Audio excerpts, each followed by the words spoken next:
Em nome do Pai, e do Filho, e do Espírito Santo. Amém. Desejo a todos a paz e a alegria do Senhor Jesus Cristo ressuscitado, tomando posse agora do seu coração, do meu coração, tomando posse dos meus pensamentos, das minhas palavras, para que cada uma delas venha do coração de Deus e caia no nosso coração, plenificando-a do seu conteúdo, ou plenificando o coração do seu conteúdo. Acolho a todos com a palavra com que hoje, na missa, a Igreja nos acolhe, quando se dirige a Deus dizendo assim: Vós nos resgatastes, Senhor, pelo vosso sangue, de todas as raças, línguas, povos e nações, e fizestes de nós um reino e sacerdotes para o nosso Deus. Aleluia. Quanta gratidão devemos a Deus, porque também a nós fomos resgatados no meio de uma multidão de pessoas, fomos resgatados por Deus, fomos escolhidos para sermos um reino para Deus e sacerdotes para Deus. Somos chamados, fomos escolhidos para sermos um reino para o Senhor. Isto é, um lugar onde a vontade de Deus encontra tal disponibilidade do nosso coração que em nós se estabeleça verdadeiramente o reino do Senhor. Mas Deus também nos chamou para sermos sacerdotes. Esta é a vocação de todo batizado. Mas nós que participamos de uma comunidade que tem uma vida própria na igreja, com seu carisma, com a sua espiritualidade, com a sua missão, com a sua visão de mundo, com a sua visão de igreja, com seus valores a serem vivenciados para dar suporte a toda essa maravilha patrimonial que Deus nos concede, somos chamados a santificarmos o mundo, a fazer todas as coisas que nós fazemos corriqueiramente, diariamente, cotidianamente, rotineiramente, mas de tal maneira amorosa, incondicionalmente amorosa, que as coisas que comuns se tornam santas e nos santificam. Cada um de nós podemos colaborar com o Espírito Santo na nossa própria santificação, na santificação daqueles com quem convivemos e também na santificação do mundo do trabalho, do mundo familiar, do mundo das artes, do mundo da política, de qualquer segmento da sociedade. Eu quero dar continuidade a um último vídeo que nós fizemos sobre a Instrução 24, que trata do serviço da autoridade e a obediência na igreja. Esses vídeos estão servindo, e Deus queira que estejam mesmo sendo usados nas nossas missões para os momentos de formação. Hoje nós vamos meditar ainda no primeiro ponto, começando o terceiro parágrafo, a primeira frase. Diz assim: também a comunidade religiosa encontra aqui o seu significado, isto é, comunhão de pessoas consagradas que professam em buscar e cumprir juntas a vontade de Deus. Ou seja, uma comunidade de irmãos e irmãs com funções diversas, mas com o mesmo objetivo e a mesma paixão. Que frase rica, que frase inspiradora para uma formação a respeito deste meio que nós temos à nossa disposição para conhecer, para sustentar a nossa busca da vontade de Deus. Então vamos tentar esmiuçar um pouquinho isso. O documento fala de comunidade religiosa, mas nós aplicamos isto para a nossa realidade. A nossa realidade de uma comunidade laical. Só eu sou religiosa nessa comunidade. Tenho o sonho de uma fraternidade de vida, de pessoas que queiram se consagrar absolutamente a Deus numa vida fraterna em comunidade. Seria a nossa fraternidade de vida, diferente da fraternidade laical missionária, laical. Isto é, pessoas leigas, casadas ou não, mas que não vivem juntas na mesma casa. E o sonho que já está se iniciando, graças a Deus, da fraternidade clerical, onde nós temos os nossos diáconos permanentes, pela graça de Deus, e um sacerdote. Então vamos agora entender para a nossa comunidade Nova Aliança esse sonho de fraternidade.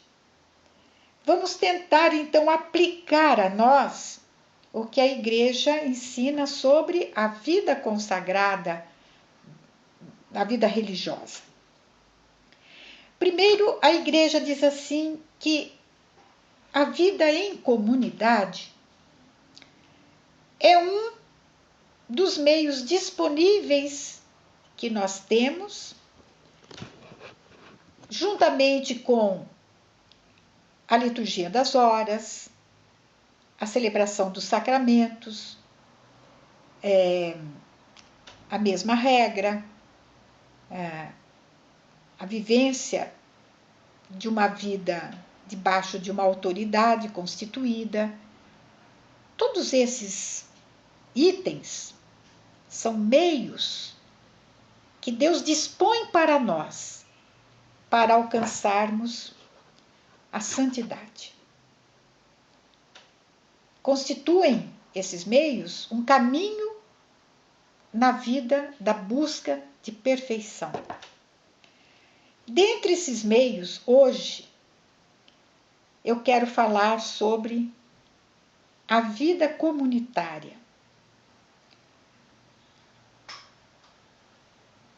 Em 1900, o Código de Direito Canônico de 1917, que vigorou até o Vaticano II, até o novo código, né? Analisava ou considerava vida comum a partir de alguns elementos externos, como, por exemplo, vida comum ou vida de comunidade, segundo essa visão antiga, seria aquela em que as pessoas habitassem juntas, numa mesma casa, levavam uma vida comum, viviam a fidelidade às mesmas normas, às mesmas regras, participavam de atos comunitários e colaboravam reciprocamente nos serviços da própria comunidade. Essa é uma visão mais é o lado visível da coisa. Mas, a partir do Vaticano II e da publicação do novo Código de Direito Canônico, esta visão que não foi abolida, esta visão foi impregnada de um lado espiritual e fraternal, certamente obra do Espírito Santo. Então, além deste lado visível, material, vamos dizer assim, da vida de comunidade, existe um lado espiritual, e que é a fraternidade. Nem sempre, quando se diz vida em comunidade ou vida de comunidade, se expressa a fraternidade. Podemos conhecer pessoas que vivem juntas, na família mesmo, pessoas que vivem debaixo do mesmo teto, almoçam juntas, jantam juntas, dormem na mesma casa, mas não têm laços de comunhão, não têm relação fraterna, não se conhecem, não se aceitam, não se amam, apenas vivem juntas. Isso pode acontecer numa comunidade como a nossa? Pode. Podemos nos chamar de comunidade e sermos meramente hóspedes de hotel, em que cada um tem o seu horário, sai às tantas horas, comem juntos no mesmo saguão da refeição, mas cada um na sua mesa. Um não sabe da vida do outro, um não se entende com o outro, não busca conhecer o outro, cada um vai para o seu quarto. Isto pode acontecer numa vida comunitária, de convento, de seminário, também familiar. Qual é o nosso ideal? É isso? Ou é este lado espiritual da vida comunitária, da vida em comum? É a fraternidade, é a comunhão fraterna, que supõe pessoas animadas pela caridade. Caridade, pelo amor que sabe se sacrificar, sabe se perder pelo outro. O que se manifesta desta vida em comum é a comunhão de vida e o relacionamento interpessoal.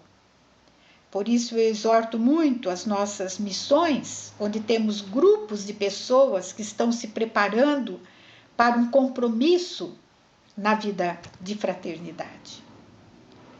Os nossos encontros de formação inicial, a partir do texto que eu disponibilizo para vocês, absolutamente não podem esses encontros ficar apenas na compreensão intelectual do texto, como se nós fôssemos um grupo de estudo. Nós não somos um grupo de estudo, nós somos um grupo de pessoas que está querendo crescer no relacionamento fraterno, caridoso entre nós, e por isso precisamos que as nossas partilhas, é preciso que as nossas partilhas sejam partilhas muito pessoais, às vezes até partilhas da intimidade, porque sabemos que podemos contar com pessoas que nos acolhem, que nos compreendem, que vão rezar por nós, que vão nos ajudar naquilo que for possível. Às vezes, nem nas nossas próprias famílias podemos encontrar irmãos ou irmãs, ou pai ou mãe, ou filhos, com quem nós tenhamos tanta liberdade como teremos e devemos ter nesses grupos de fraternidade. Eu exorto muito aqueles que estão à frente da formação, são coformadores comigo, que prestem atenção nisso. Partilhas para demonstrar que se compreendeu o texto, partilhas que são mais demonstração de uma sabedoria humana, não valem nada para a nossa formação. O que vale é isto acompanhado de uma colocação da sua própria vida nas mãos dos outros que estão a nos acolher. Portanto, quando alguém estiver falando, eu tenho observado isso nos meus grupos e tenho chamado muita atenção. Quando alguém estiver falando, não fique olhando para a apostila para você achar, a hora que ela acabar, eu vou falar este pedaço. Não, isso é falta de educação. Quando um irmão estiver partilhando, vamos olhar para ele, para ela. Vamos prestar atenção no que ele está falando e no que ele está deixando transparecer, sem falar. Do mesmo modo, aquele que fala, aquele que partilha, também não fique focalizando uma pessoa só. Não fique olhando para a própria apostila. Partilhe olhando para todos. Comunique-se com todos e sempre falando em primeira pessoa. Conte as suas experiências. Deem o testemunho do que deu certo e do que não deu certo, do que foi graça e também do que foi pecado. Nós temos que chegar a este ponto. Meus queridos, estou passando da hora, mas aguardem que vem mais um. Porque este item da comunidade inspirada, mergulhada no espírito fraterno, é um ponto fortíssimo da nossa formação, da nossa vivência na busca da vontade de Deus. E lembro que é o primeiro valor do nosso foco, a fraternidade. Louvado seja nosso Senhor Jesus Cristo. Para sempre seja louvado. Amém.